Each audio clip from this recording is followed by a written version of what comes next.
We're getting another shakeup in Formula One, and this time General Motors is going to be entering the sport.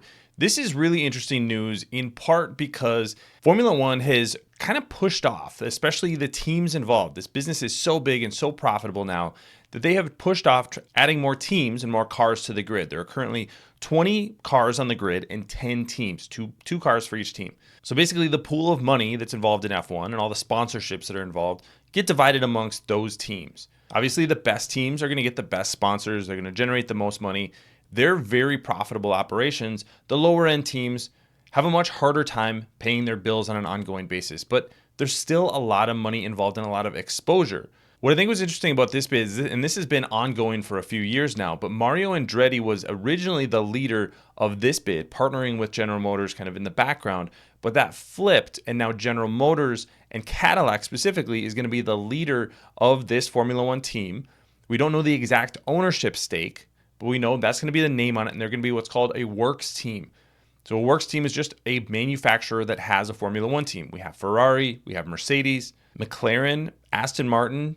Audi is going to be in Formula One in 2026, and now General Motors is also going to be in 2026. That's when regulations change, so that's when it makes sense to actually bring them onto the grid. But I want to go through these details because if you are a General Motors investor, or even if you're a Formula One investor, this could be a pretty significant move and increase the exposure of GM specifically and Cadillac to a whole number of buyers around the world. So that's what I'm going to dig through today. My name is Travis Hoium. Thanks for watching Asymmetric Investing. Please subscribe here on YouTube for all my content. And thanks to this video sponsor, The Motley Fool. If you go to fool.com/ASYM, they'll give you their top 10 stocks to buy right now.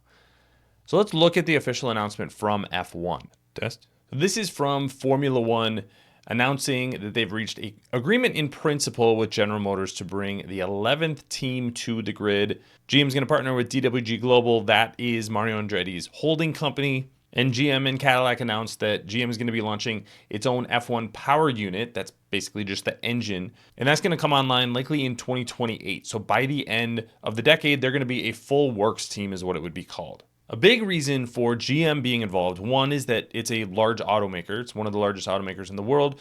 Formula One wants to obviously have more of those automakers involved. They've had this odd group of owners of Formula One teams over the past few decades. Some of them get into financial trouble. Some of them are just rich people who want some exposure. So now that Formula One is in a little bit better position financially, they have a little bit more exposure. They want to have the big players in the auto industry being involved. That's why you're seeing more of these automakers and more works teams. GM, the angle here is that this is a US company. Formula One has done a lot over the last decade plus to bring more US viewers. You had Netflix, Drive to Survive. But also, you have the expansion into Las Vegas and Miami races in just the last few years. And this is going to be one of the only teams. Technically, there's a team that is headquartered in the US, but most of their operations is in Europe. But this is going to be a team that is going to be operating in Indiana, North Carolina, Michigan, and then some in Silverstone, England. Silverstone is where a lot of the Formula One teams have operations. There's also a race there as well. So this is going to be a much more US-centric team. Now, we don't know what the driver lineup is going to look like, but likely they would be looking for a US driver, not that one of those currently exists on kind of a top-tier level in Formula One. But we'll see how that plays out next year. You wouldn't really see that driver lineup unfold until probably middle of 2025. But I think the interesting thing for GM is that this is a marketing tool and a technology tool that's probably not going to cost them a lot of money at the end of the day. Thanks to our friends at The Motley Fool for sponsoring this video. Visit fool.com/ASYM for the top 10 stocks to buy right now. I think one of the interesting things adding Cadillac to the lineup, now Cadillac is obviously the top tier brand for General Motors, but Cadillac has actually been pushing into electric vehicles pretty heavily. They have the Escalade IQ, that's going to be available in 2025. The Lyric is available now, Vistic, Optic, Celestiq. A lot of the advancements and developments for EVs are coming out in the Cadillac brand first. So that's pretty interesting for General Motors, given that this is going to be the brand behind the Formula One team.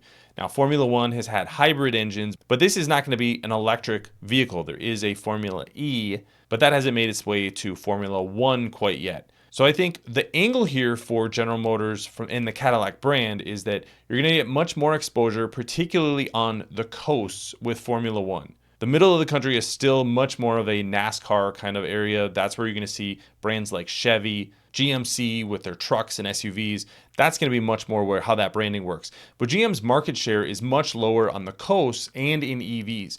So do those things line up? Do those customer bases, does a Formula One team attract a customer base that's going to be much more likely to buy potentially a high-end electric vehicle from Cadillac? I think that's really the interesting thing. And from a marketing perspective, this is going to be a really good use of capital because you're not just buying advertising space on a television network or on a social media service. You actually have a money-making business in Formula One that's advertising your product. This is going to be the lead brand that everyone is going to be talking about. They're going to be talking about the Cadillac team, just like they talk about the Red Bull team or the Mercedes team. Those teams are extremely valuable. They are free cash flow positive. We don't know exactly the numbers behind them, but these are now big profitable businesses with tons of money both being invested in them and value being generated. So this could be a phenomenal marketing tool that's actually a positive free cash flow tool. You don't get that opportunity a lot of times with an automaker. So this could be a phenomenal move for General Motors given that angle. And of course, GM has the free cash flow and balance sheet to make this happen, potentially better than any other automaker. Ferrari is going to be the other one that is going to be a high cash flow business. But GM, you can see here, making over $8 billion per year in free cash flow. They've been using a lot of that cash to buy back stock. Investment into the works team, into building out engines, into developing this team.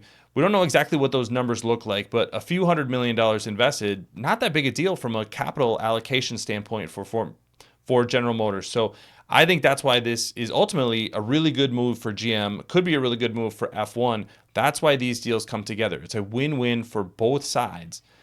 And if you're a GM investor, I think this is just more tailwinds behind you as a company. It separates you a little bit from your other competitors like Ford, like Stellantis and all of their brands. You're kind of moving to the top of the heap there and bringing Cadillac to the forefront in racing. So I think this was a really interesting move.